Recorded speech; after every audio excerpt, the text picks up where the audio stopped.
বিসমিল্লাহির রহমানির রহিম। আমি অধ্যক্ষ Raniganj Yahiya Hossain high school and college.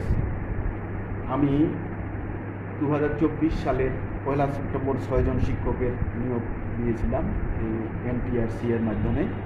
তাদের বেতন ও ভাতা হয়ে গেছে। তারা খুব সুন্দরভাবে ক্লাস পরিচালনা করতেছে এবং সুন্দর আচরণ করে তারা বর্তমানে চাকরি করতেছে।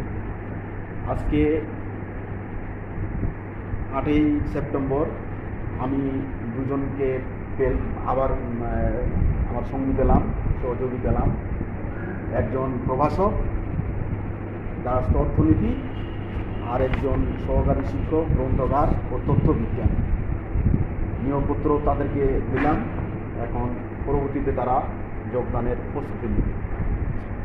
আমি আশা করি তারা এখানে সুন্দরভাবে চাকরি করবে, সুন্দর আচরণ করবে, এই আশাবাদ ব্যক্ত করে তাদের জীবনের উন্নতি কামনা করতেছি।